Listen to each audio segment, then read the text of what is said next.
Hi, everybody. I'm Audrey Moore with Audrey Helps Actors, and this is episode number 43. What's it going to be in your acting career this month? You guys, you are crushing Self-Tape May. You are crushing it. You are slamming it. You're smashing it. I'm so inspired. I love all of you and your hard work. I love the one takes. I love the honesty. I love the transparency. I love, the vulnerability that it is hard. It's hard to get it done. It's hard to get it done in the restriction that you're giving yourself. I'm just so proud of you for working properly, doing the work on your own, taking responsibility for your own career. I love those of you who have accountability buddies. You are working together to make all of this happen.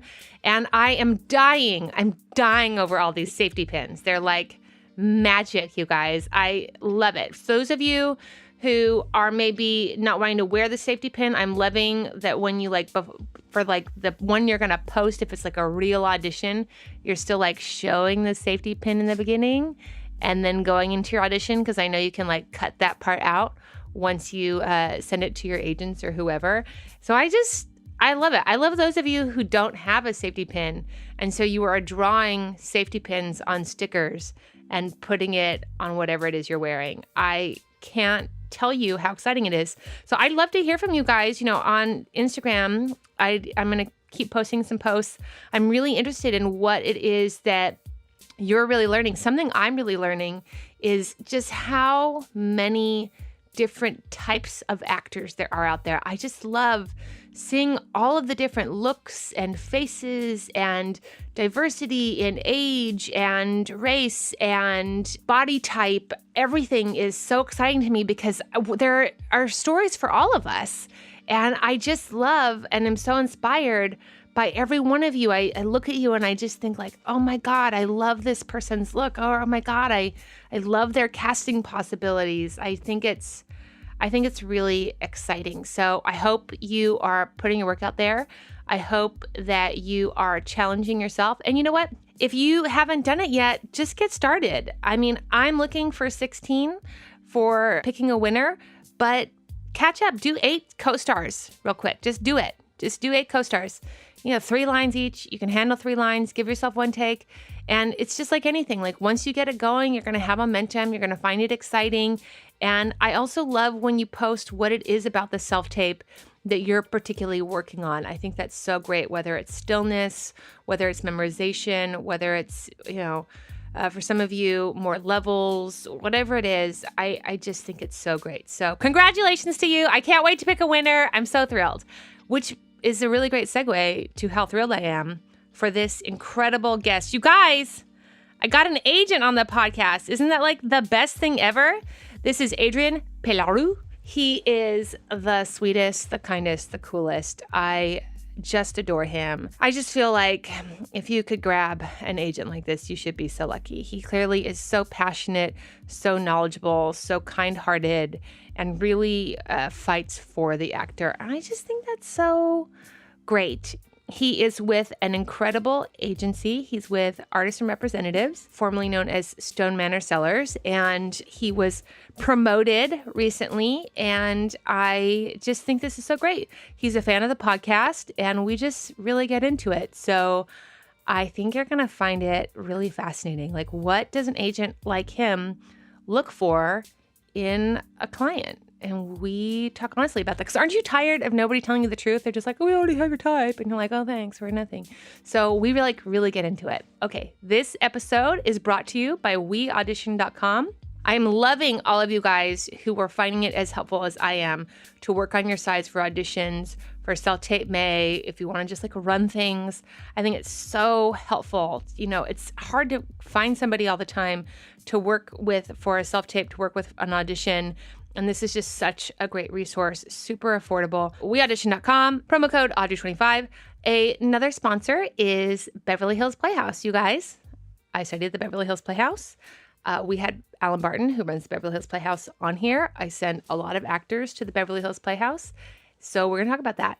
Beverly Hills Playhouse, you can check it out online. All right, you guys, I hope you're on your way to an audition. Audrey helps actors because they don't know anything.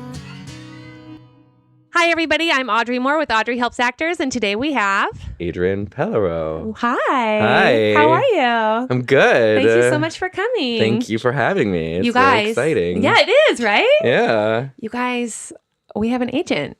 We have an agent here as part of this interview. And what I love so much about this is you are the rep of a very good friend of mine, Yes, Liz Ho. correct. Who did the show. Who did the show. Which is how we met. And so he listened to her episode. Correct. And then he reached out. And I love what he said. He said, we just found out that we were both Leos, which is going to make this really entertaining for everybody. We just found out that, or what was he saying? He said when he contacted me, he was like, so I love your podcast. I agree with almost all of what you say. And I was like, great. So then you can come on and tell me what you disagree with. Yes. No, I mean, and we just discussed this before. I think Yeah. what I respect about you so much is that you're very straightforward and you tell people how it is. You know, I think the part where I was like, you know, I think my biggest theme for this business is often like there's 1,000 ways to do anything. Absolutely. And there's no right way to anything. Yes. So I think, and I love that you have strong opinions because I have very strong Yeah, opinions. right. But often you say like, you know, well, you need to do this. I'm like, Right. that's one A thing way. you could do. Right. Yeah. Well, we'll get into so We'll get many into of that. those Okay, great. ways that we Perfect. can have. Okay. So you want to tell them the company that you currently work at? Sure. Great. I've worked at a company called Artists and Representatives. Right. We recently renamed the company. It used to be called Stone Manor Sellers. Yes. We had a change in partners. Yes. Including yours truly. I became a partner there. Yes. Congrats. Thank you. Of course. I've been there 13 years. I started as an assistant there, became an agent there, and now I'm a partner there, which has been a very exciting journey. You Yes. know, it's. I always say that, you know, in this town, which is, you know, ruled by craziness. Yes. It's always about the people you surround yourself with, and really from day one there, I was like, oh, I found my people, Yeah. and you know, here we are, 13 years later. Here we are. Yeah, it's crazy. Yeah. But it's been a fun, exciting journey. And I can tell also that just A, you being here, B, you reaching out, I can tell that you do have a genuine passion and care for actors. And that's one of the things that I try to tell people when they're talking about their agents and their managers is I'm like, who do you think sells actors for a Yeah. living? Do you think they just hate actors? Right. Like that would not be a smart For choice sure. for anyone to try and sell something that they detest. And unfortunately, I do think those agents exist. They do exist. I think, you know, the culture at agencies can be very tricky. And I think that's one of the, why I just said, you know, I found my people. I think our culture's always been very much about, we actually do love what we do. Yeah. And we do love actors. Yeah. You know, we always talk about, we're not selling washing machines. Right. You We're know, not they're selling not just mattresses. a product. Right. These are people. Yes. And, you know, Artists, in fact. artists, Yeah. absolutely. Right. And there's always a person behind the artist too. And to me, my job is always the most fulfilling when I get to really know the person behind the artist and we have a connection Yeah. and, you know, can move forward together. That's always the most exciting, as opposed to when you're just selling someone you don't even talk to. Yes. Right. Right. Well, one of the things that you had said when you had reached out to me, one of the discussions that we had, it was a while ago, you guys, so I'm going to just refresh his memory, was talking about the communication that actors have with their reps. Sure. And I had conversations with all sorts of reps that I know who, you know, every rep has a level of communication that they like and that they're comfortable with. But most reps I meet say, you know, it's kind of changes from client to client. Some clients they talk to every day, and some clients they talk to once a month or just when the auditions come in if there's an Right. issue. And that's sort of the relationship. And you had said, I thought so wonderfully, if you drop off the face of this earth and you're not having any kind of communication whereby I can continue to know that you're passionate about this, continue to know that, you know, you like us, you like auditioning still, like all that Right, sort of stuff. right. Because I think so many actors have Wizard of Oz syndrome about their agents and are afraid. I think there's this conception out there that, you know, actors are a little afraid of their agents. And again, I'm sure there are some that justify that. And again, I'm sure there are some that don't really want to talk to their clients. We're certainly not like that. Like you said, you know, it changes from client to client. We also do things a little differently. We don't have like a points person system. Oh, good. So you we want to don't tell them have. what that means? So, you know, at most bigger agencies where there are hundreds of clients and multiple agents, each agent and each actor get assigned one another. So an actor has a points agent who is their person that they, talk to about everything. Yes. And, they do that so that each agent only has to really worry about their clients. Yes. It also gets and we can get into this or not, but it also really has a lot to do with how agents are generally compensated because they get compensated as to what their client, and I'm using air quotes, which I realize no one can see. Right. What their clients are booking in their territory. Yes. We kind of got rid of all of that. Okay. We don't have points people. We all represent everybody together. And, of course, having said that, you can't be best friends with all 350 clients. Sure. So it's very natural for some agents to have much closer relationships with certain clients. And, that comes down to personality or who you deal with all the time because, maybe you put this person on a series or you went through some crazy shitstorm together and that always brings you closer. And, and then exactly like you said, like it evolves and, some people you talk to all the time and some people you may not talk to as much, but other agents at the company do. So we just like to make sure that we have constant direct communication with our clients because to get back to your main point, once it gets to the point where like, oh my God, no one's really spoken to this actor in weeks or months or worse than that. Then it's like, so what are we really doing here? But on both people's part is what I'd like to say. The onus is on both, for sure. I mean, I can't tell you guys the number of actors that I meet who talk to me about their agents and they're like, well, and then I just like haven't seen them for a while and blah, blah, blah, or I haven't had an audition for a while and I'm starting to get angry. And you guys, what you do is you like choose anger and like frustration over just simple communication. And I understand because I agree it's not, you don't want to just like call your agent. If the only time you're calling your agent is when you're like pissed that you haven't been going out, like that's shitty, right? Right. So you want to have a kind of relationship and a communication with them so that if you feel it's a little slower, then having a chat about that can be an open conversation. Right. It can be a discussion if that needs to be had. Because sometimes, so often it has nothing to do with you. Right. Your typist maybe just hasn't been on the breakdowns for a few weeks, like whatever it is.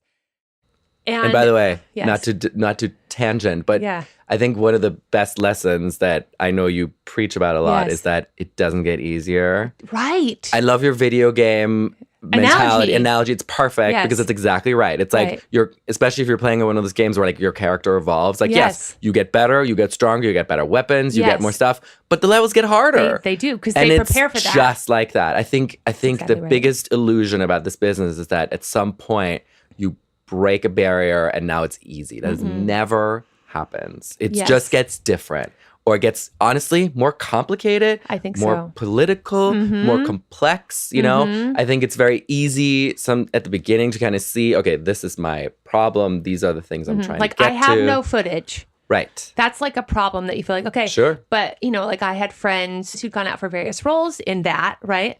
And one of my friends said exactly that. He said, I showed up and this actor was in the waiting room who's been famous since they were 7. Right. And this actor who hosts this, famous show and this famous thing was in there. And then me. And this was not for one of the bigger lead roles. It was just for like a good size role. Sure. And my friend had connections to producers and the casting directors and had people call on his end to, be like, he's so great. Like, don't you love him? And just like a thumbs up that you brought him in. And right.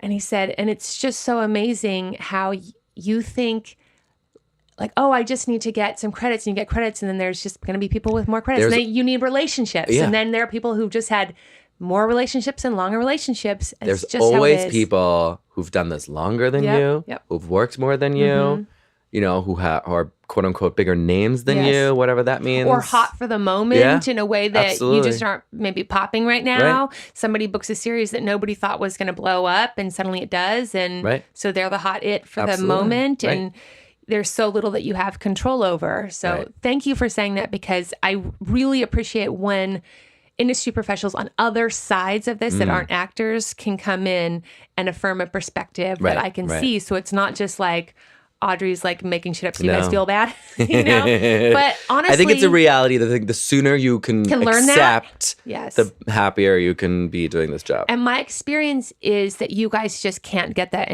because you continue to email me and leave voicemails of like, I just don't understand. And I thought, Right. and I have to continually say like, remember Right. how I said it was like this? This That's job real. is harsh and hard. That's right. And if you find it frustrating after a year or two, It's just gonna- think about how like Yes. this, you'll deal with similar obstacles Yes. forever. So Yes. is this really something you want? And passion,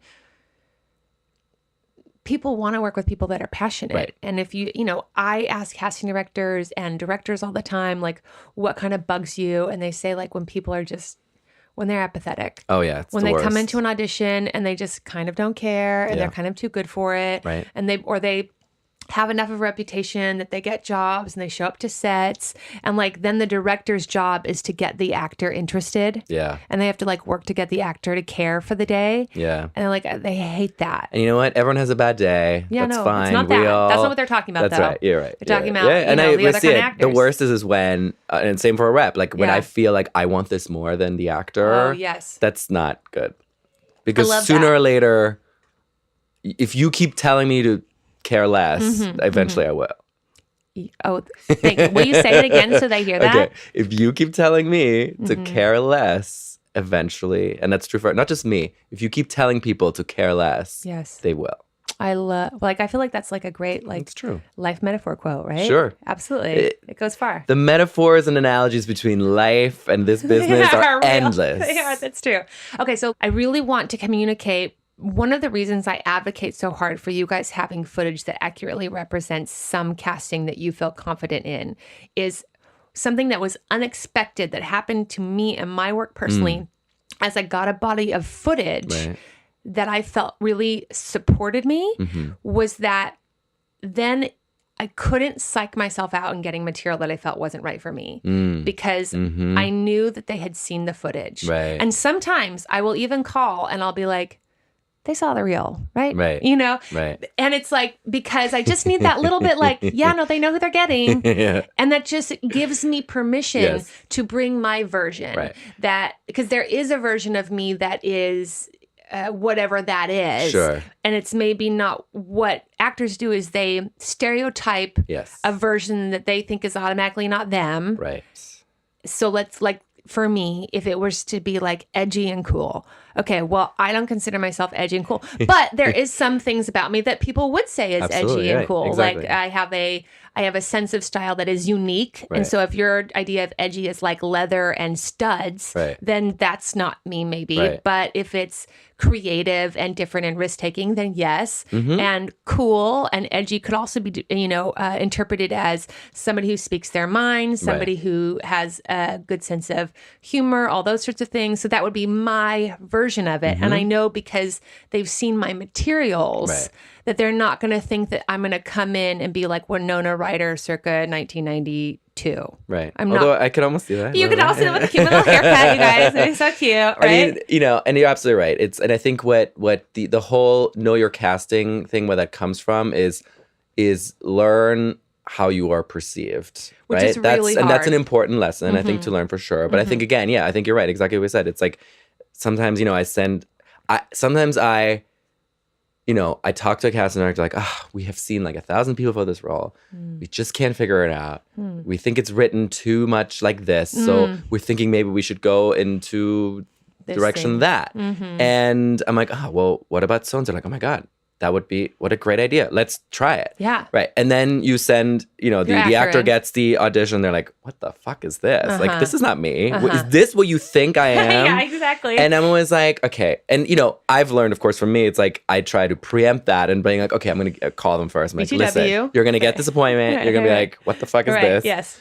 But sometimes, things happen really fast or it's really crazy. And I, maybe Oftentimes, I I'd call say. them after the email is sent. And then there was like, wait, what? Yeah. So, and I always, and it still always surprised me when people are like, I don't want to go in for this. This is not me. They're going Right. to cast somebody else. And I'm like, stop saying that. And that also goes for breaking barriers. Like I've Absolutely. had people, Oh, I love especially that. for actors of color who are Right. like, Or Adrian, gender, right? or Any of gender, that. right? Yeah. They're like, Mhm. they're never going to cast a black guy in this role. Yes, It's going to be a right. white guy. And it's Yeah. like, okay, but wouldn't it be great If if they you did. went in there and you blew them away Mhm. and they're like, oh my God, this guy needs to play this role. And then Yes. you break a barrier, That's you know? right. I think that's I love important to keep that open mind, even though it's statistically less likely. But can we also talk about what I love about the perspective is because you're kind of blowing my mind right now as far as that is concerned. Only because I think that it's so easy for actors when you get an opportunity because you guys,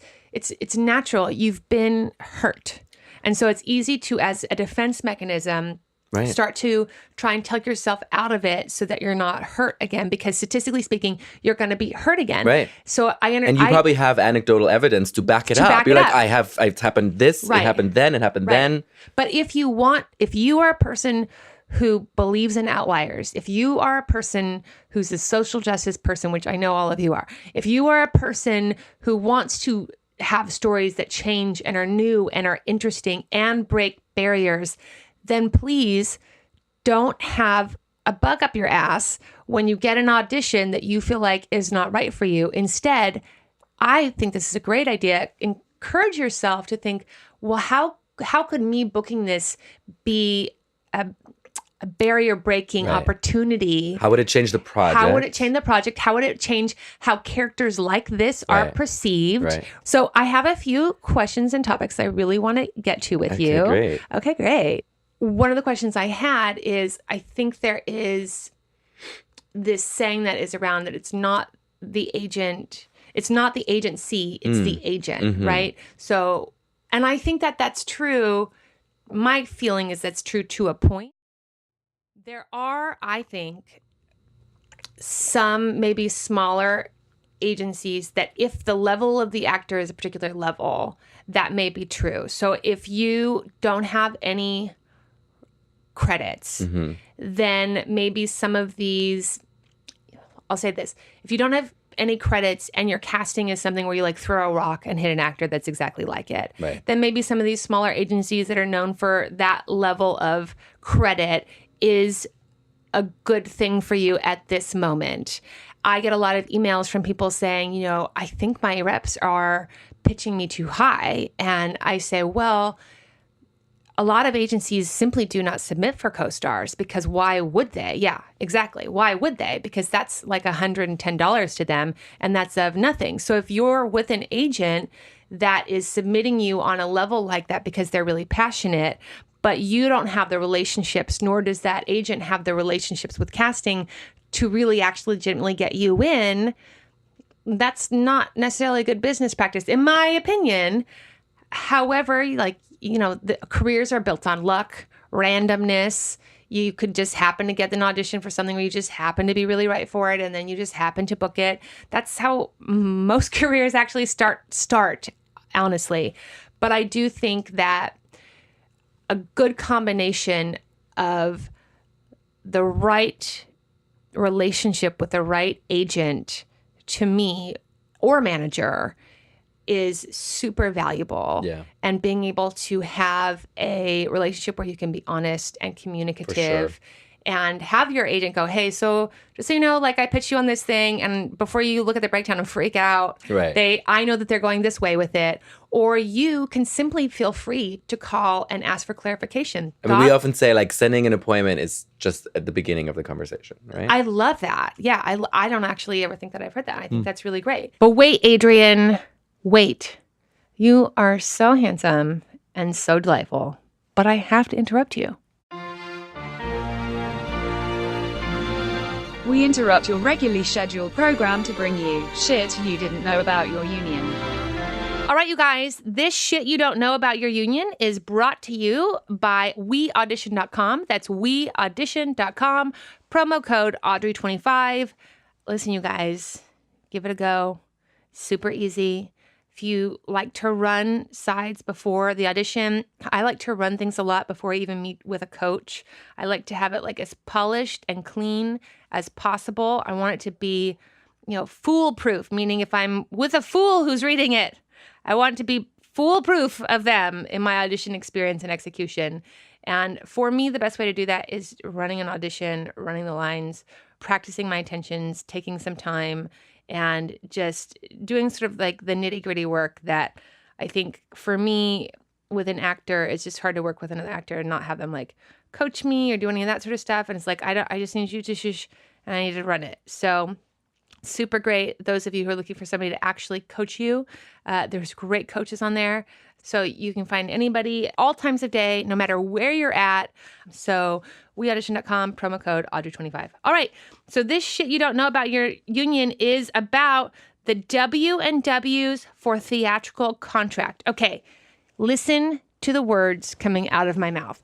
You already heard Katie and Katie's episode about the commercial contract that we just successfully renegotiated. Big wins for us. Now we are doing the process that we told you about for the W&Ws for the theatrical contract. So if you are upset, if you're like, I can't believe that this residual is something, something, I can't believe that they wanted blah, blah, blah me, I can't believe any of the stuff that you have gripes about. Now is the time to go in and gripe and get your gripes heard and get them solved. Okay, they've got them in Arizona and Utah. They've got them in Atlanta. They've got them in Chicago, Colorado, Dallas, Fort Worth, Hawaii, Houston and Austin, Los Angeles, Miami, Michigan, Missouri, Nashville, Nevada, New England, New Mexico, New Orleans, New York, Ohio and Pittsburgh, Philadelphia, Portland, San Diego, San Francisco, Northern California, Seattle, Twin Cities, Washington, Mid-Atlantic. Okay, everywhere that you live, you can get to a W&W. So I do not want you to gripe if you have not attended a W&W. You have to attend one. You have to attend one W&W. If you want to be a theatrical actor and you are a union, you have to go to a W&W. This is a special message for Falcon Kim. This message is dedicated to Falcon Kim, who are always like, but these things, like, what do I do about it? And I'm like, go to a W&W. They're like, I don't know. What does that mean? And I'm like, go. So Falcon Kim, there are some in Portland. So I'd like for you, all of you in Bend, Oregon, you get to take a nice little drive up, go to Portland, and you have to state your case. You've got an email about it. It's on your app. Your local meetings are on your app so that you can attend what's most interesting to you. You must go to the theatrical W&Ws. Listen to me. You got to go. You got to go. You are the union and the union is you. I feel like I've yelled at them enough. Do you think I've yelled at them enough, Jesse? I mean, it's like I wasn't doing a soft sell. Obviously, that was the hard sell. That's because I'm really passionate about it. So you guys go. And then send me a picture when you're there. A picture, though. You can't record anything because they're super confidential. But send me a picture and post it. All right, Falcon Kim. I look forward to hearing about it. And now back to your regularly scheduled program. A couple more questions. Mm-hmm. Do you have, theatrically, do you have non-union talent on your roster? You know, probably actors who come straight out of like an acting conservatory. Right. Like if you just graduated from Juilliard, sure, maybe. Right. And you've never worked, right. You probably are non-union, yes. Right. Do you have actors over the age of, I'll say, 26 or 27 who are non-union? Probably not. Okay. I just like to make that clear because when we're talking about these other reps, there are a new trend is a lot of these lower level reps who are sort of getting really great talented kids straight out of college, and they're saying, oh, you have to do non-union standard because they're trying to get them to do non-union commercials.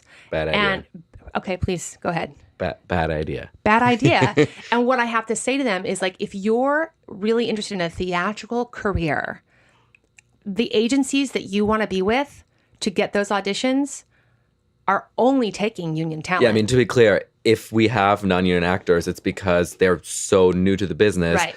Not because I will ever try to get them a non-union job. I mean, I don't think I've ever, in fact, sometimes actors, oh, my friend is doing this and I'm like, we can't do that. And so I want to say this to you guys about your reps. We had the Ashley Platts episode and it was so great because her rep at the time was like trying to fight for her to do this non-union indie horror film, because they found out that it was non-union when she like went to go shoot.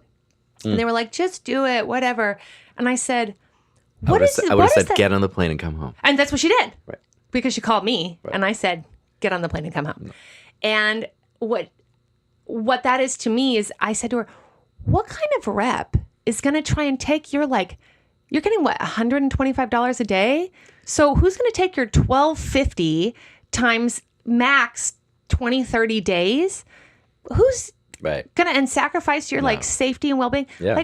Ooh. No, it's a bad idea. I can't even stress it enough. It's such a bad idea. Oh my God, exactly. And so I'm really glad that because I wanted a rep on here who can really hit that home, that if you guys want to be working at a game that's making money, that means you have to be a person who can make money. And the money-making jobs are all union. Right. So you're welcome. Okay, right. Just a quick question. Okay. I want to do the pitch thing. Okay. Okay. So here's what we're going to do, you guys, is we are going to anonymously, I'm going to pitch him a couple of actors, and he is going to say why or why not he would be interested in representing any of these actors. They're actors of multiple levels and types, and what sort of things he feels like they would need in order for him to feel like you could bring them to your team. Right. So let's say your particular agency, how many of you, do you all have to sign off? Does a majority rule? What is it? I mean, we all definitely discuss everybody. Of course you do. And we all have to agree on somebody. And is it just LA or does New York weigh in too? Well, we represent everybody together, but Right. as far as signing goes, we base it on wherever the actor is primarily based. Great. Yeah. Okay, cool. And so you would bring an actor in and that, you had maybe met with, right? And you'd say, hey, so I just have this person.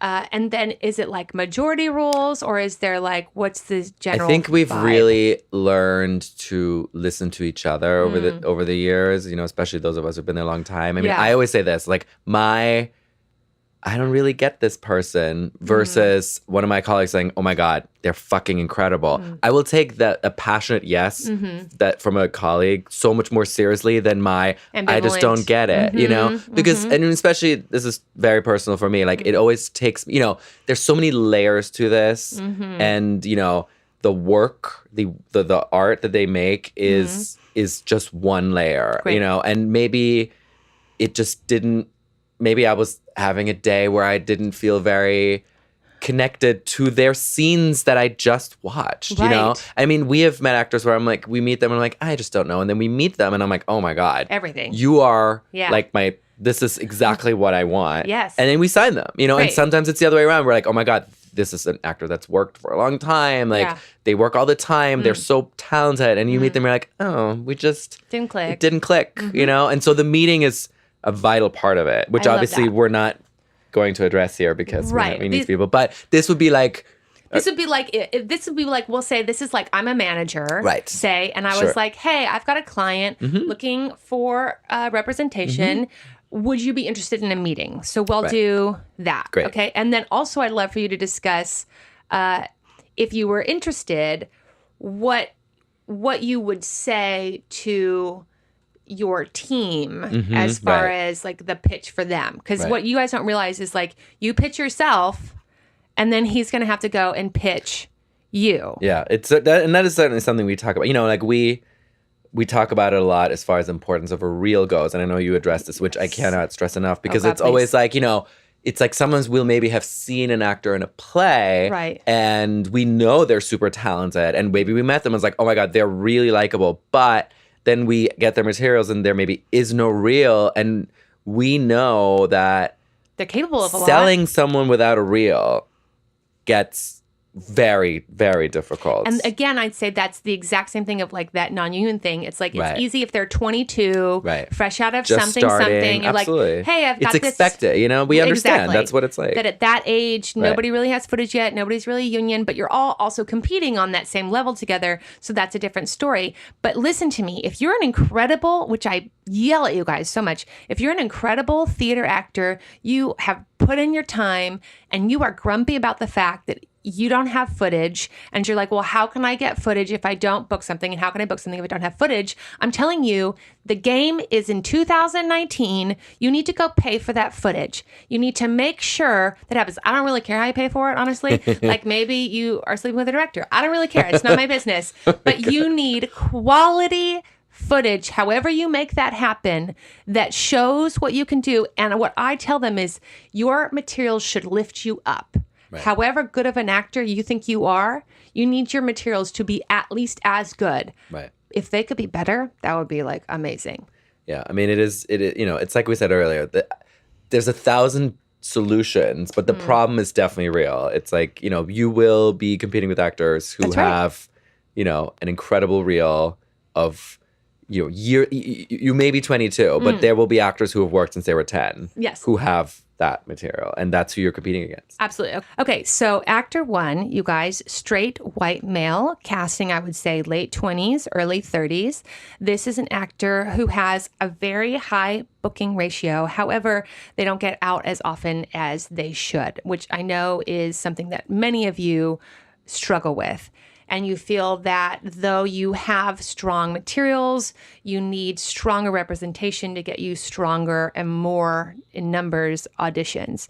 So this person has some solid credits. They have a handful of co-stars, a handful of recurrings, a couple of guest stars. They recently just booked a feature film that is executive produced by Margot Robbie. So this is, again, a working actor whose audition to booking ratio is very good, but actual audition numbers and having a number of auditions per year is not as high as they think that it would be advantageous for them to have. Flat out, let's get a good yes or no. Would you bring this person in for a meeting? No. Great. And tell me why. Okay, so I watch their reel first, which is always what I do first. Great.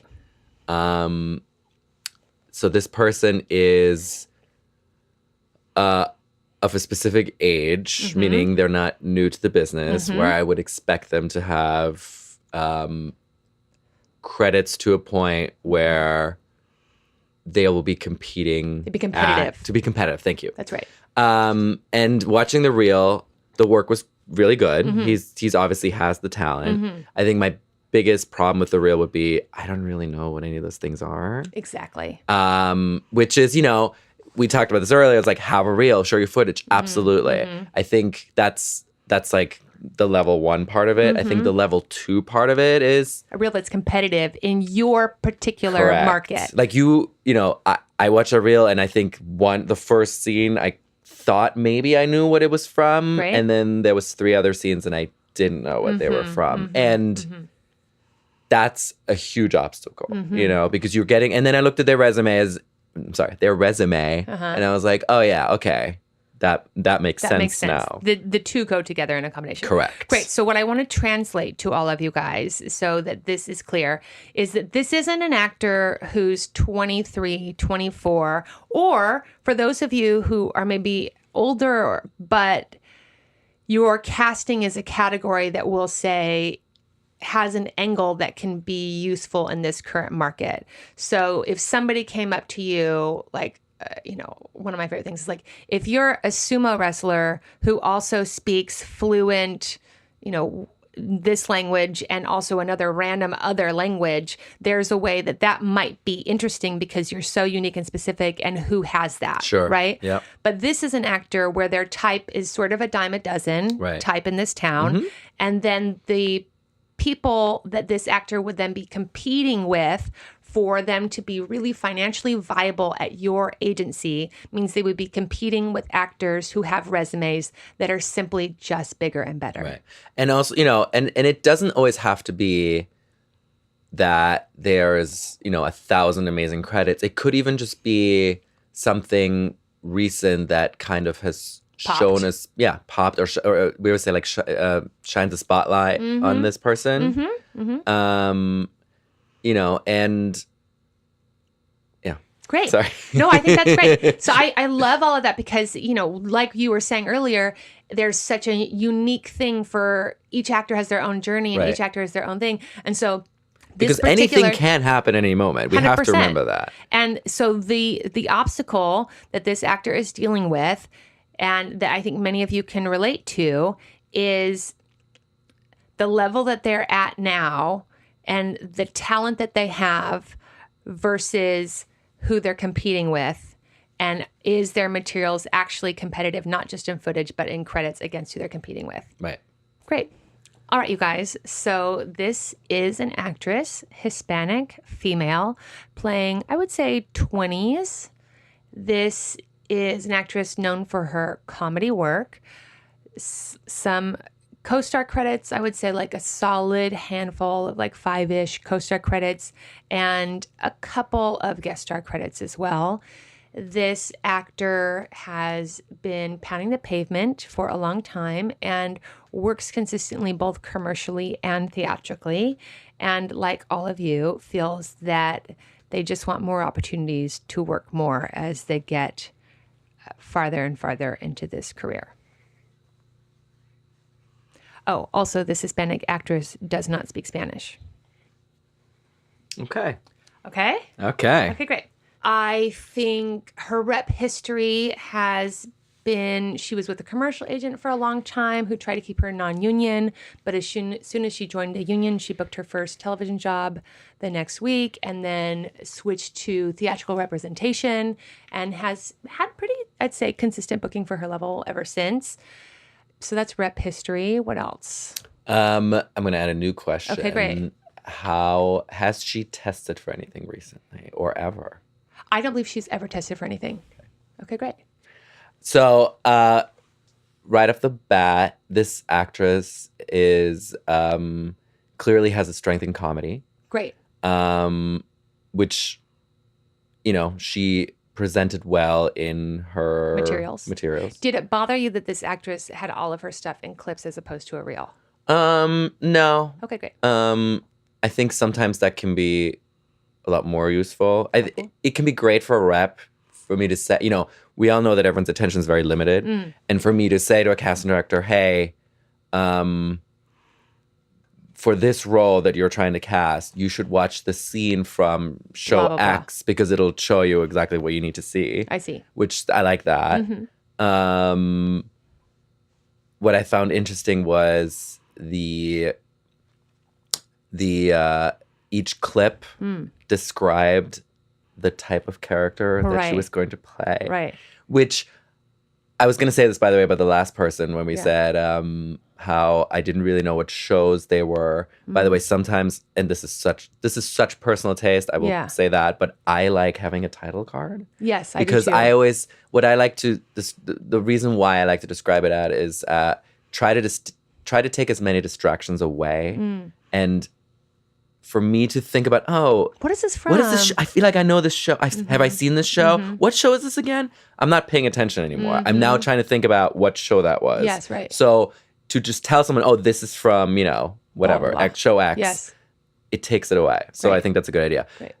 In hers, I think she Overdid tried to predetermine what I was going to take away from the clip without letting me experience it yourself. experience. Exactly.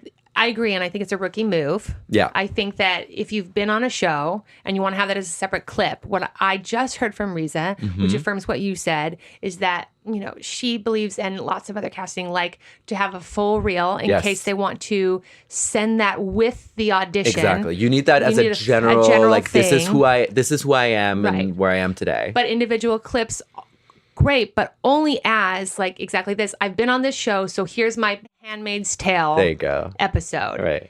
But you don't need to be Handmaid's Tale, broken victim, rape scene. Correct. I don't need No, that. it's true. Good. Just Handmaid's Yeah. Tale Right. is what casting is looking for. And I agree because it's kind of looks green and rookie when you do the whole other thing. The whole other thing is what happens when you've been shooting your own material and there was a moment of like telling people like, I do teacher. Right. And it's like, no, just show them I mean, teacher. it goes back to that old thing. It's like, show me, don't tell me. Yes, Yeah. I love that. Okay. Other questions that you have? I think for her, and this is not really a question, I think what I find her definitely interesting. Great. I think what I would really love to see is, a part of the story. It's like, oh, she just got really close on this, or she just booked this thing that, is really going to make a difference. I think that's what's going to push her over the edge to make her really, this sounds terrible, but viable, sellable, I was going to say, which is a bad word. I don't viable's better, right? Yeah. Viable. Yes. And so what's interesting is I feel, and so I'll speak for actors listening, which is exactly what this business is. I feel that what this actor would need would be the representation that could get her the opportunity to do that. You're right, yes. And also, that's what the level of rep that she would need would actually want in order for her to be viable to bring on. Correct. I think there's definitely, it's always comparing a little bit apples to oranges, of course, but to compare it to the last person we looked at, I think he was kind of in a place of a, what is he going to do to kind of change things up? Change to the kind game of, for himself. Yeah, to kind of get him to a place where he becomes more viable. And I think for her, I think it is probably more, You would need to be sold Yes, that I think you would be absolutely. the person that would take her on to be the game changer, or she would have to come with something a little. That's what I call momentum, you guys. Yeah. That's what's nice for some of you yes. coming off of these local market things, depending on the level that you're at. Like it just gives you a little momentum so that the manager or whoever pitching you to the next rep is like, oh, she was just a recurring on such and such hot show that isn't out yet, but you know what that is. Right. And there's maybe buzz about that show that's going to let them, that even though maybe that hasn't happened for them yet, feel like, oh, I can see that pitch. That's right. And just exactly, I think she needs someone who's extremely passionate about her to kind of just push her to the next level, because I do see that she's ready for that. Great. Yeah. I like that conundrum. As you guys can see, it's always conundrum. Okay. But wait, Adrian, wait. You are so handsome and so delightful, but I have to interrupt you. Help me. I need some help. And now it's time for listener questions. I'm so scared. So this listener question is brought to you by the Beverly Hills Playhouse. That's the Beverly Hills Playhouse. Okay, you guys. I studied the Beverly Hills Playhouse for a really long time, and I still say I think it's the best place in town to study for scene study. It was founded by Milton Casellas, and here's the approach and why I think it's so great. It's about learning how to direct yourself. So, all of us went to school and we've been in like 6-month rehearsal process, and then, you work with somebody and they're directing you. But when you have an audition and you have to deliver it in a few hours, when you are on set and you're not the lead, you don't get a lot of direction. They are working fast. They're worried about the shots. They're worried about angles. They're worried about hitting marks. And they're not worried about you and making sure that your choices are the best and most fulfilled that they could be. So it's really important that an actor be able to look at material and be able to learn how to direct themselves. So that was Milton's philosophy. He was a working, prolific director, and he just found that actors were really unskilled at actually directing themselves. So that's why the school was founded and how it was founded, and why I believe it's so great. They have all levels from beginner to master class. So if you have just walked in and decided that you wanted to be an actor, it's a great place to start. If you have maybe come from school and you really feel like you've got your training, but you want an environment to feel at home in, to be doing some great work, to keep your appetite hungry and have a community, that there's levels for that. There's masterclass levels, which is a fantastic class that was started by Milton years ago. And it's for working actors. So if you are a phase 3, phase 4 working actor, you've got resume behind you and you really want to do some work though, you want to sink your teeth in, just have some time and be inspired. There's a fantastic masterclass. So they've got all the way up. Milton always said the work on the actor is the work on the self. And my favorite things in class was, somebody would sit down, they'd work on a scene. The scene maybe wouldn't go so well. And, Milton or any of the teachers on staff would like really get into it with the actor of like, what is their resistance on this part? What is their resistance on this emotional state? What is their resistance on a moment? And they get into it and they get into, finding a way in. And so often that's a really personal thing that you have to get through and out of in order to release something, have some room somewhere. And my experience is scene study is the best, fastest, most direct way to really dig in and explore all of those parts of yourself. Go check it out. Go to bhplayhouse.com. That's bhplayhouse.com. Okay, so we're going to do a listener question. Don't forget, if you guys have listener questions, don't email me.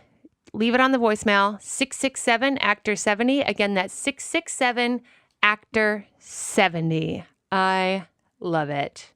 I'll hear you then. Hey, Audrey. I have really struggled over the years with creating a workable admin system. I'm wondering if you could have an episode just about admin. What would help me, and I suspect I'm not alone in this, is to have a template to follow. I wasn't raised by super organized parents, and I'm not naturally organized myself, and it's something I think I need more guidance with. Even a set schedule to mimic, how to prioritize, how much time do you spend a week reaching out to maintain contacts, and what are the things that you are doing in those blocks of time. I feel like I focus in one area at a time and the rest falls away. If you invited a guest who has a great system going, even better, one that's different from yours so that listeners could have two templates to follow. It sounds so minor, but I suspect I'm not the only one who really has trouble building a workable system that stays consistent no matter what when all of the rest of life is happening. Lastly, thank you so much for this podcast. It is amazing and such a gift to actors. Hey, girl. Thanks so much for the listener question. Okay, I hear what you're saying.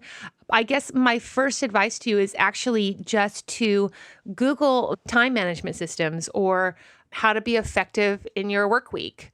How to be organized and productive, things like that. And you're just going to get tons of classic systems that people have created. I think it's important to experiment with a few different systems and decide what works best for you. There is a Seinfeld system, which I really like, which is that he has 3 things a day that he gets done first thing that are like the things he wants to move forward. So you have like a super goal. So maybe you want to like shoot some footage for your reel. So you break that footage for your reel shoot into smaller steps, such as saving money for your reel, writing a scene for your reel, gathering a crew, finding out somebody to do the wardrobe, finding casting, finding locations, all of that sort of stuff. And you break into those small objectives. And then every day, once a day, you are doing something to move yourself forward towards that goal. So that's one way to do it. And he really likes getting it done as the first 3 things and then leaving the rest of the day open for inspiration. So then you have a list of various things to do. And this sounds like a system that might be good for you. If you're a person that's not super into structure, I don't think it's smart to then try and force yourself to be into structure. And there's a way that you can have structure with a little bit of flow. And I would say that's a lot how I work. So I have a system that is mostly managed around my energy. I'm a very high energy person, but I shine bright and then I burn out. So I have to do a lot to manage my energy. So I make sure that I sleep a lot. I know not everyone's big on sleep, but I'm a huge, huge fan of sleep because it helps my energy, which helps my attitude, which helps my enthusiasm, which is part of who I am and what I really enjoy about what I give to this world. Often what happens to actors is your attitude sucks. And if your attitude sucks, it hinders your execution on the audition because you start taking shortcuts. You start being like, nobody cares. No one's going to watch this. And then your work suffers. And then you're mad at yourself because you know you didn't put out the big work. So that's really important to me. I think a really good question you have to ask yourself is, are you hitting your hours? Because the more hours you put in, the more that you're going to get into mastering, whether it's the craft or the business side of this career. My experience is I think you have to work with your flow, not against it. I think that if you're a person who likes structure, then I think work with the fact that you like structure. If you're somebody that likes a little bit more give and a little bit more led by inspiration and flow, then there's a way to just decide what sorts of things you want to accomplish and make sure that you are putting in the time to do that. So I know that's not a great answer, But my real suggestion is I would do a Google search, give one system a month or two, see if it works for you, try it out, then try another system. I haven't experienced anyone is like super great at sticking to a system. I feel like people find parts of systems that work well for them and then eventually develop their own. So good luck. And now back to your regularly scheduled program. So the last one. Okay. Okay, good. Okay, so this is an actress, African-American female, on the fair skin side. I don't know if that matters, but just so you guys get an idea. And this actress is currently a series regular. Now, what happens is a lot of you think that once you get your series, that it's going to open the doors for you. And that's not always true, because sometimes you are trapped and locked into a contract which doesn't allow you to then get work outside of that series. So for a rep to take you on mid-series in a contract where you then can't really go out and do a lot of extra work means that you're not you're not adding financially viable opportunities in the immediate future. And the series regular money is likely going to the old rep or reps who got you the series.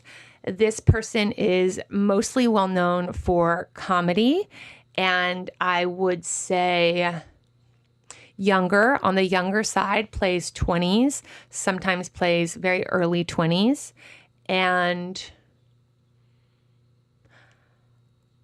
has publicity, is somebody that, if you Google them, they have a presence online. They, for all intents and purposes, exist in this industry. And they are on a recognizable series on a streaming network. All right. Okay. I know who this person is. Of course you do. Great. Uh-huh. She's on something that's putting a lot of attention on her right now. Mm-hmm. Yes. Which is definitely always interesting. Great. I think the big question for her is kind of like, what's next? Yes. Now, I have an important question for you. This person is currently contracted in a series, and so has to ask for permission in order to work outside of that series, which makes it a challenge, I think. And so I'd like for you to speak about that as a rep, because I just told them while you were watching that you think that you're going to get a series and that would maybe open some doors, when that's not always the case, because your rep is now looking at how you are viable while they have you now. And if you're contracted to a series that isn't really going to let you out to go and then earn other money, then that can be a detriment. Right. So can you speak to that? Yeah. I mean, it's again, as we said earlier, it's very different from situation to situation, mostly because, number one is schedule, right? Like, this is not a show. There's 24 episodes. Correct. That shoots basically, 3/4 of the year, which a lot of big network shows hits will do. Which makes it a lot more difficult, because it definitely makes that window of opportunity for other jobs much smaller. Right. And so this is not the case here. So we have a lot more time to fill. This is maybe 5 to 6 months, I would say. Yeah. Maybe a little less. Right, maybe less. Yeah, So that's a good thing. The other thing, of course, is, we're in this new world where there's 1,000 series. I think you mentioned this on a previous podcast where you were talking about how, being on a series helped you compete for guest stars more. Exactly. Right. I think that's a really smart observation. I think, I don't know if we want to cut this or not. Yeah. I don't think the person who said it to me remembers that they said it. Okay, but good. A very prominent studio executive has said to me, with the number of shows that exist, if someone hasn't been on a show, then clearly they can't be that good. I don't want you to cut this. And do you know why? Okay. It's because I basically said the same thing in the last episode, where I said, that it qualified me for guests when I thought it was going to qualify me for more series. Yeah. And it was actually because a casting director that I had seen in a panel for reps, it was a casting director panel, and then reps could ask them questions. And this casting director said, now everybody has a series. So right. like when you pitch me and you're like, they're on a series, I'm like, well, what else you got? Right. And that was a real wake up call to me. Yeah. Because I thought that would be a game changer, but the game became even more competitive because Right. everyone has a series. I think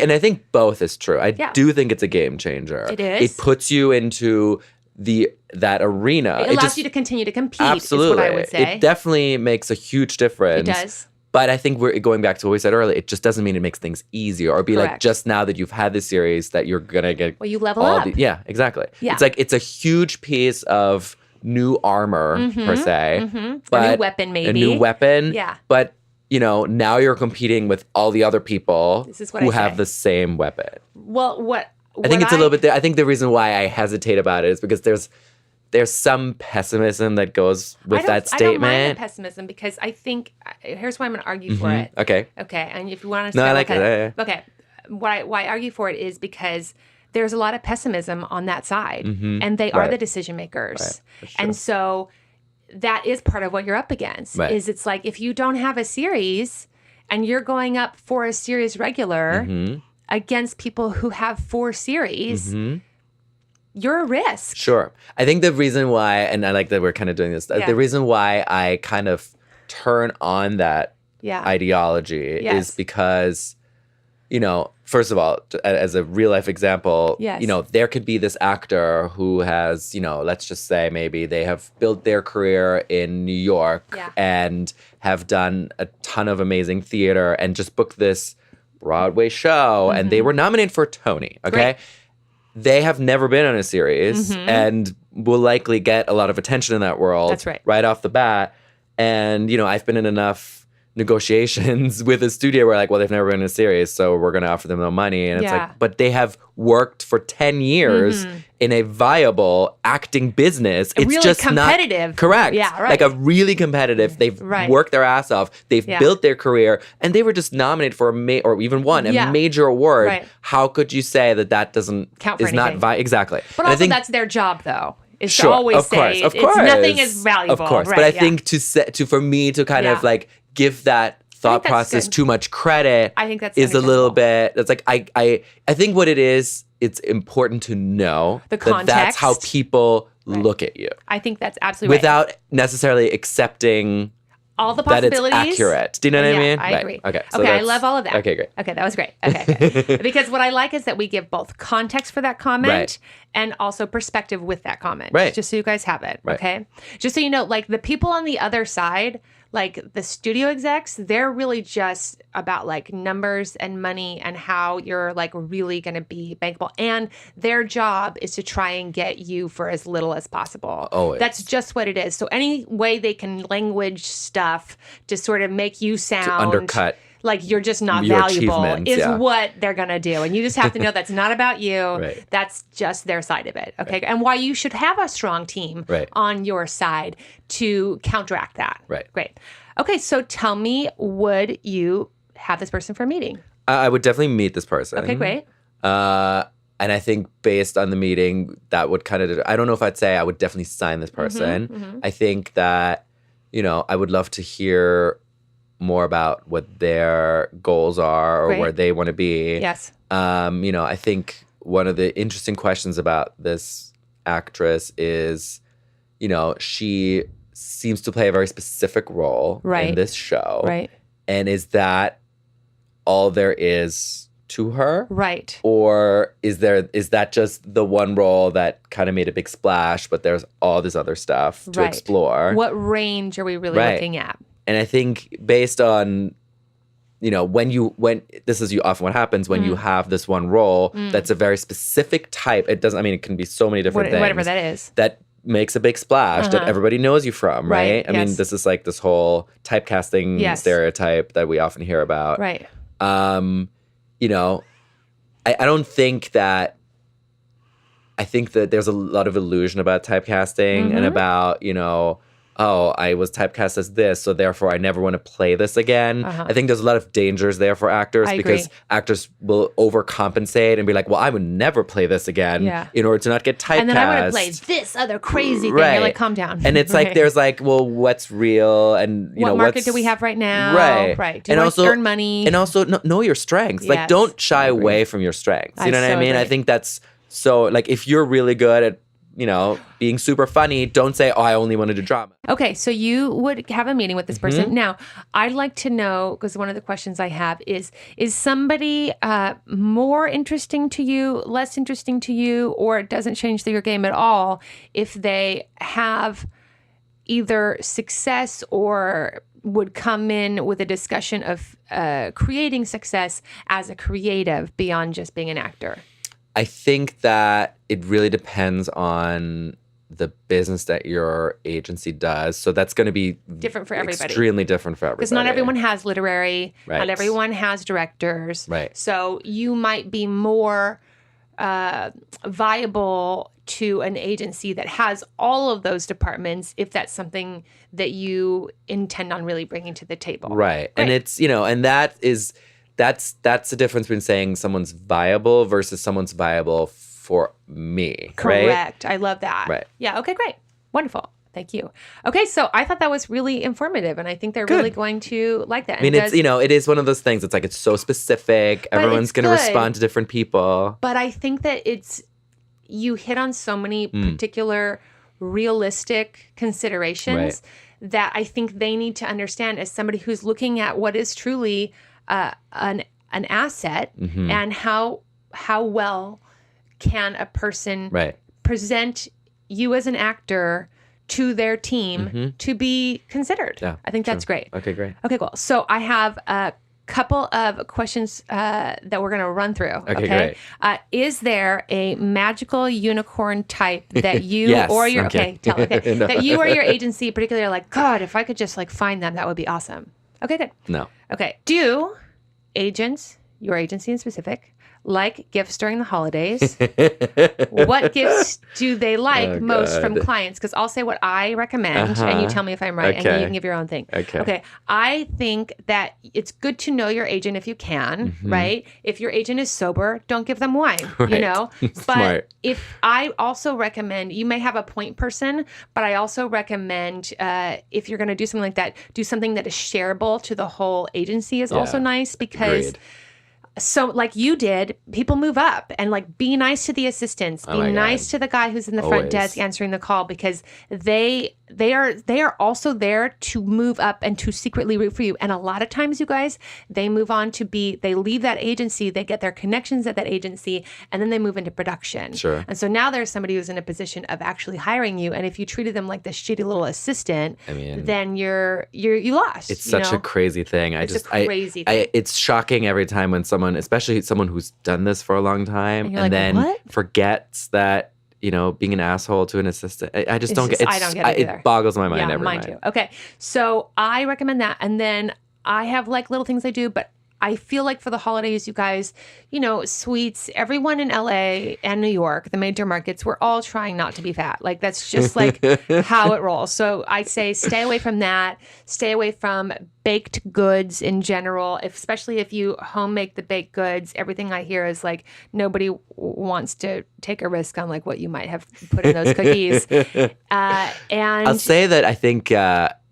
I have to say, there are some people at my agency who love baked goods. Good. So well, then know that about your agency. And also, I think if, as long as you know where it's coming from, home baked is fine. I mean, I happen to be married to an avid baker, so maybe I'm getting defensive of bakers here. But, I think we certainly have, I was going to say random actors, which sounds mean, but we'll have a person that we don't represent stop by the agency and drop off their headshot and bring cookies. Right. And for me personally, I was like, I'm not going to touch those cookies. That's how I feel. Yeah. But so if they are your client, and then I will do sometimes like an amalgamation of, like you can do those things where you get like lots of bottles of wine, because I know a lot of my reps are going to holiday parties and they don't have the time to like go and stop at the store and grab a bottle of wine to take to that party. Yeah. So I do things like that so they can like grab the bottle and take it. I have to say, like, something That you can alcohol re-gift. is no, you're right. Yeah, I was gonna right. say that. It's like, honestly, like, even if we've said this earlier, I don't drink wine, but I Right. love getting wine because I can give it Take away. it over. Yes. And is it ever awkward? Is it awkward? Because I also say, like, be appropriate.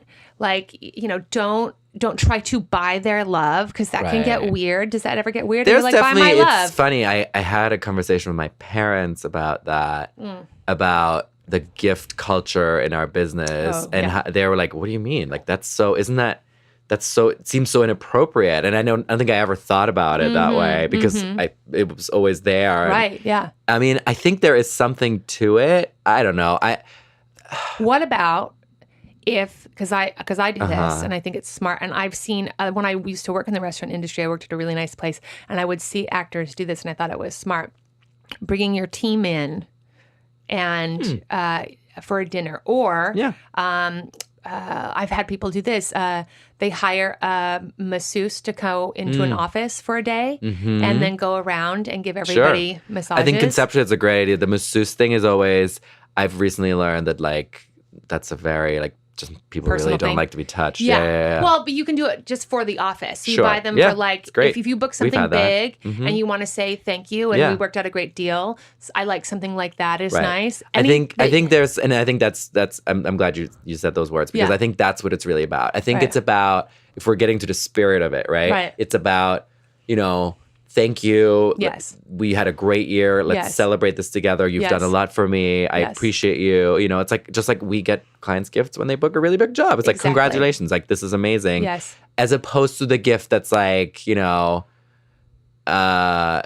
like, I'm shitty. trying to buy my way into your Yeah. heart gift. You know what I mean? Intention is what we're Yeah. really talking about. What's the most annoying thing clients do that you wish they knew and would stop doing?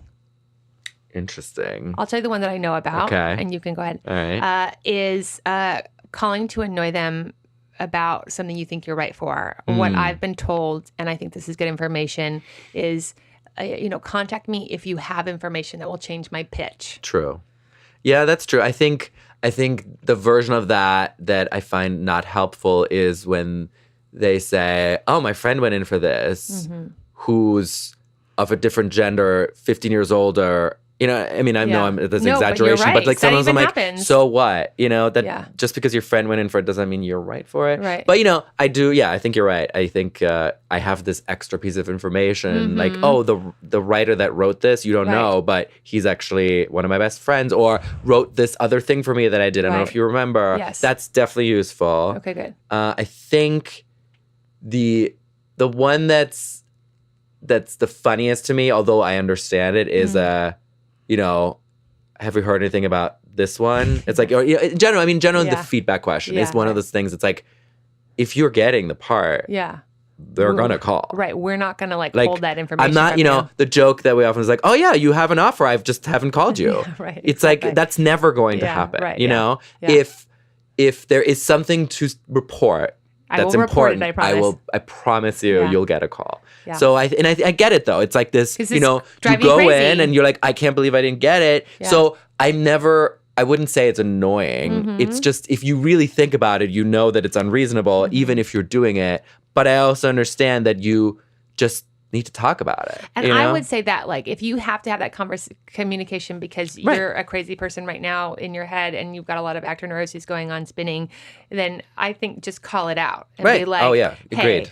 I know this is the most annoying question that anyone ever asks, and I really just kind of like need to get it out. Right. But no feedback, I guess, huh? Right, right. You know, I think like, if you can, exactly right. If you Right. contextualize it in a way, Yeah. it's like, I know, I'm acknowledging being I'm that, annoying. you know? Yeah, right. And then Okay, it's great. fine. What's the best way to keep your agent excited about you? No. What's the best way to keep your agent excited about submitting / pitching you? Huh.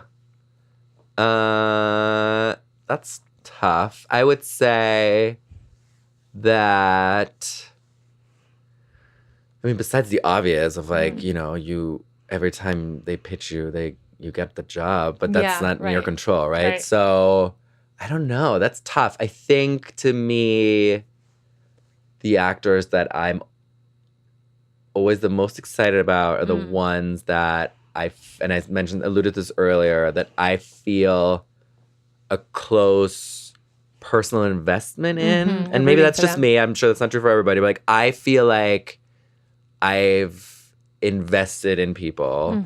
And when I feel like I've really invested in someone, and this is usually on a personal level, and either it's because they've just been with me for a really long time, or I just feel really close to them, or their work is just, there can be very different versions of that. But I think when I feel the most personally invested, it feels the best as bringing them up. Which doesn't, by the way, just because it feels good doesn't mean, or let's put it this way, just because it doesn't feel good doesn't mean I don't. Right. But if that's your question, no, I think when that's does good. it feel the best? That's what it is. Good. Yeah. Okay, so we end with our final questions. Okay, so this is what I was most worried about, guys. Okay, don't worry about it. I made a list. Okay, good. So first of all, do you have any questions for me? Maybe it's not a question. Can I make a statement? Oh, great, Okay, please. great. So the main reason I'm here today, when I started listening to your podcast, is that I really love how you've taken this animal of like tackling all these questions that are so difficult and really come down to the essence of our business, and have really, I mean, guys, this is like a real production here. This is a very serious effort, and you're really giving back to your community. And on some level, of course, you get something out of it, but it's not like this is, you're getting paid millions of dollars, to do this. And I think, and that's honestly what inspired me to come here today. Like, I'm certainly not here to like, in any way, shape, or form, expand my whateverness. Yeah, like I'm not here to sell anything. In fact, that was my biggest hesitation. It's like, I'm just here. I was inspired by your giving back mentality. And I was like, you know what? If there's something you, Audrey, think I can contribute in helping others, then I shouldn't hold that back. I love that. Thank but you. It's true. It's like, I'm really not, like, by the way, don't hit me up on social. We're going to get to this part. Oh, we'll get to it. Yeah. I'm all about that. I'm like, don't do it. Yeah. I really wanted to be here too. If anything I said is helpful to anybody out there, then that's incredible. That's all I wanted. And if your rep were to actually legitimately pitch you and then you were to go into a meeting and you've listened to this episode, that would be the time to talk to you about it. But you're not going to hit him up. You guys, listen to me. Listen to the words out of my mouth. If I find out, and he will tell me, and I will write an email to you, and I will be so mean to you. I won't be mean, but listen, this is not an opportunity for you to then email and bug or personal message or send direct messages or any of that sort of stuff. I really want you to keep that 148 person thing in your heads and realize like this, he's got clients right now and he is fighting for them and working hard for them and those relationships. And if you are right for his agency, then there are proper channels to go through for that. Why being an agent? I don't think anyone wakes up and is like, I'm going to become an agent. That's how I feel. Yeah. I'm so glad that you exist, but I can't believe that you guys exist. No, I don't. I think for me, it was about when I figured out there was all these jobs in this industry, in this business that I find fascinating and interesting and am passionate about that aren't, being an actor or being a director, the obvious ones that everybody knows. And then I was like, oh my God, there's this whole world. And, it took me not as many as some, but a few tries to figure out where it was that it fit for me. And I think to me, it was just like the combination of, loving, being interested in nude people, which I think is a big part of this job. Actors who can be, for me, are some of the most interesting people around, who are artists. And, I love meeting actors and I love meeting new people. And combining that with the advocacy, I guess, that comes with this job, and all the way down to, solving problems. I love to solve problems. Well, this business gives you plenty of opportunities. Yeah. For that. Yeah. And I feel like this job kind of brought all those things together. And That's it's great. just, it's been amazing. Yeah. I love that. Okay. What is the best part about it for you? The best part is, I mean, I pretty much just said a lot of that. Great. Also, anything can happen. Oh, yeah, that's great, right? I mean, I get to work every day, and most days I have somewhat of an idea, but it could be the most crazy day, the most difficult day, the most happiest day. You never know. And you just don't know. I love it. It keeps you on your toes. What is the worst part about this business for you?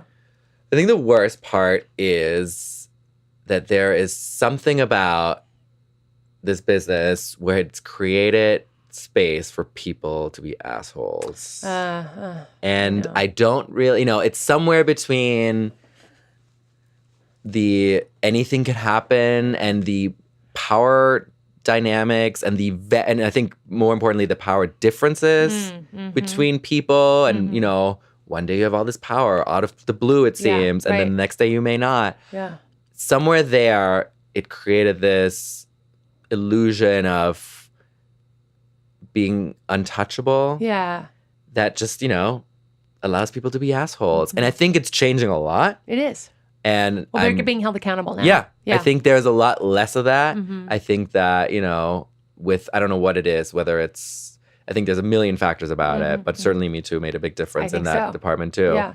Well, diversification in general always leads to, I think, a more balanced work environment. Yeah. Whatever the diversification is of age, absolutely, of color, of gender, of gender preference, any of that sort of stuff. The more that I think we can have inclusion of all kinds, absolutely, I think the better it's so going to be important. for the business. And I think that also goes back maybe to the best part. It's like I always, it's the part where that this business can affect so many people and so many lives. And, while we all just have a tiny part of that. Yes.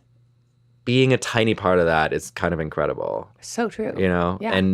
And I take that very seriously. And I take that, whatever I always say, like my 0.0001% responsibility in changing this business that I have. Yes. I want that 0.0001% to really make a difference. I love that. You want to be in on it. Yeah, absolutely. Yeah, great. And I think if everyone thought that way, then we can really move mountains. I really think that's true. Yeah. I mean, that's literally what we're doing and what show business I think at its best does. Absolutely. Right.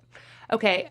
What do you wish someone had taught you or managed to get you to understand? So I think the most important lesson that I wish someone had told me, although, it's always one of those things you maybe wouldn't have learned it. Well, no, exactly. So the most important lesson I learned is when when you first start in this business, everyone tells you like it's about who you know and it's about your network. And while that's true, I think the truth is a very different from what you might initially think it is.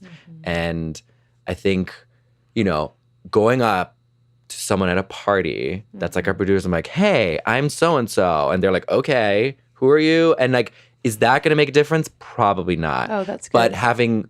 But maybe getting on a set and maybe it's a co-star and, that same producer that you, in this other scenario, went up to a party. Now you're on the set and you are doing an incredible job. You're kind to everybody. Right. And you've had maybe less interaction with that producer in that scenario, but that'll make a much bigger difference. That producer's like, oh yeah, I remember this actor because they were on my set and they were really good and they were really kind. So, and that producer might have a huge impact on your career down the line. Absolutely. So absolutely, this one tiny social interaction you had with somebody affected you in a much bigger way, but it's not about trying to force yourself to talk to people that you don't know or trying to pretend to, be someone you're not. I think that's all fake. It's about having a genuine connection with someone because you worked with them and because you showed them how good you are at this job. Well, I think we keep getting back to this idea of like intention. Right. Right? You're right. And what I really want to communicate to actors is desperation reeks, which is like a thing, right?